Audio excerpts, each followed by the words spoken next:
The Last Whisper. Chapter 1. The Whispers Start.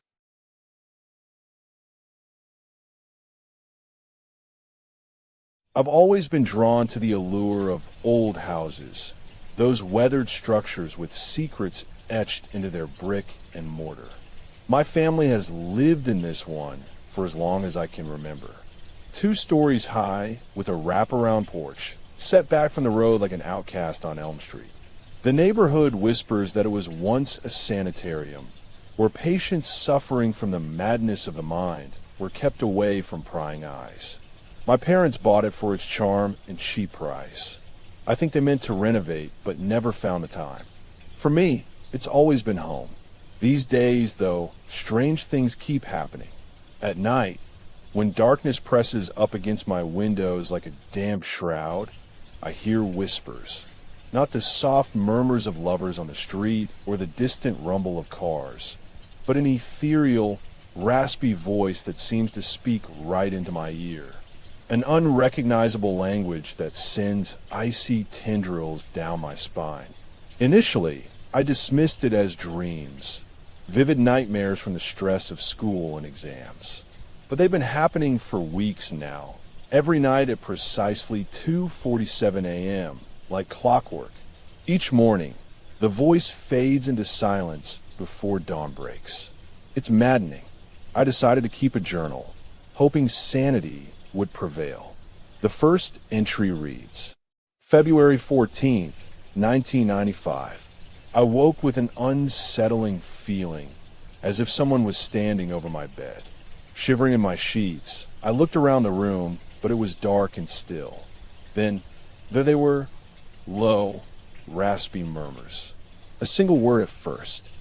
Leah, repeated 3 times, then a series of hushed tones that never made sense. Felt like icy breaths caressed my earlobe. My heart raced. I tried to convince myself it was the wind or the old house settling.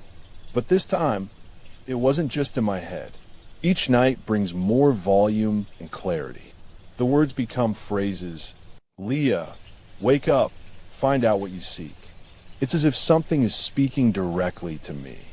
I've never been one for superstition, but the conviction behind these words unnerves me.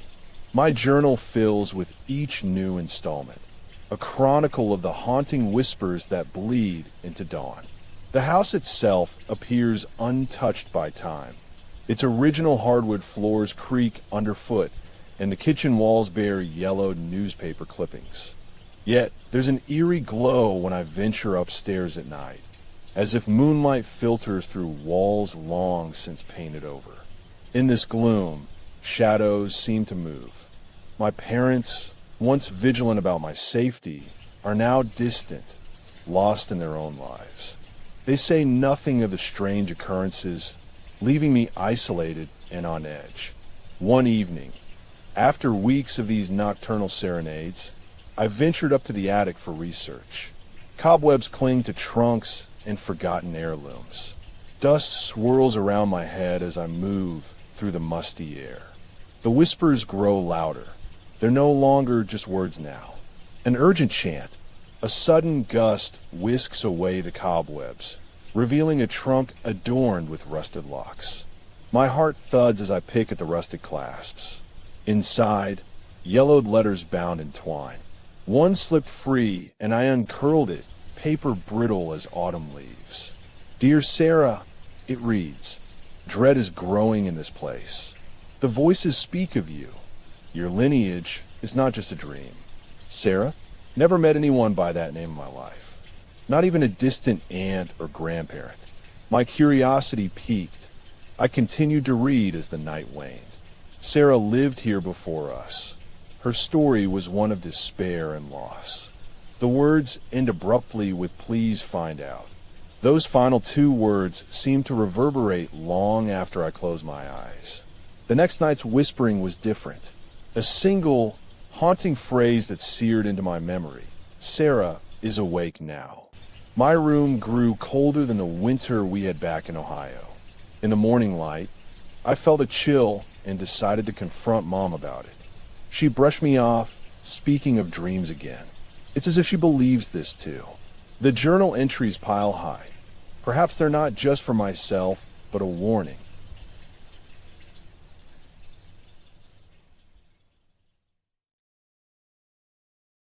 Chapter 2. The Unwanted Visitor.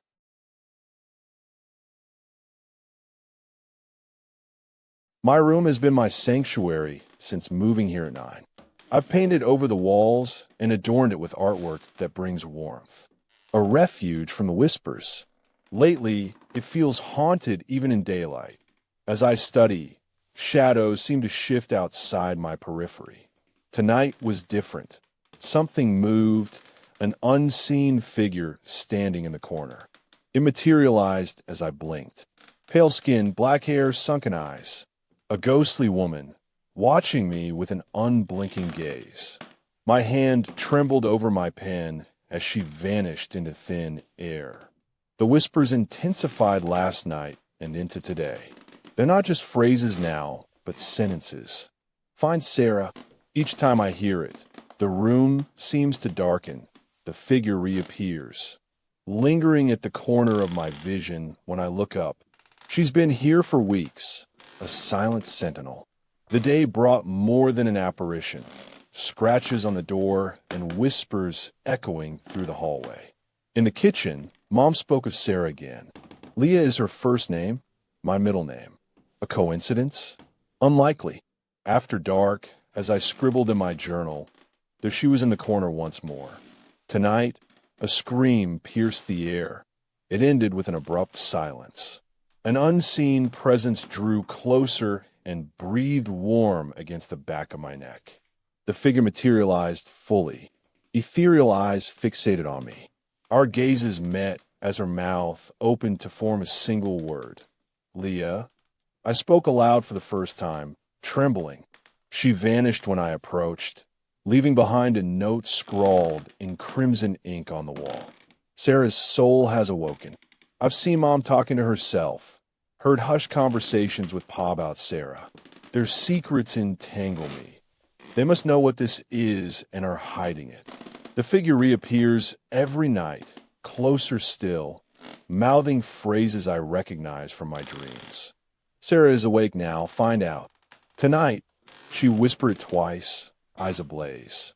In the kitchen, Pa mentioned Sarah's room being locked away for years, her family unable to bear her madness. Madness? My skin crawls as they converse in hushed tones. The final whisper came with an image. Leah in a nightgown, staring through my window. An unspoken threat permeates every breath. In the stillness of dawn, I found Sarah's room locked but ajar. The air thickens around me as I step inside. A musty smell fills my nostrils, and the whisper, "Wake up, Leah," is no longer just an echo in the hallway.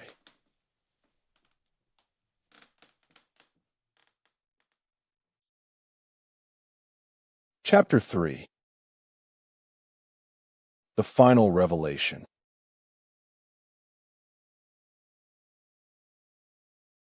In the attic, I discovered old photographs.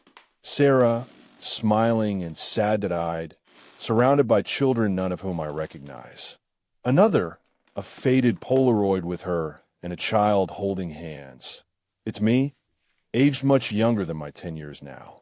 The room is not just a relic, but a door. An envelope in the trunk bore my name, an invitation from Sarah herself, a key to a locked door within the walls. In that dank space, I found Sarah's journals. Stories of voices and loss, of whispers she could never drown out. Pa and Mom stood there, eyes wide as they beheld the pages I'd unbound. Sarah's madness consumed her. Their silence is my burden now. Sarah joined us from her photographs, her form shimmering like moonlight. We spoke of what we know in hushed tones. It was a shared burden, to be an echo of the past. The woman who watches me was once alive, entangled in darkness I can't imagine. As Sarah's spirit fades, so do the whispers. It's time to embrace our heritage and silence them together, or let history claim us. In this new reality, Sarah takes my hand. We'll face the unknown,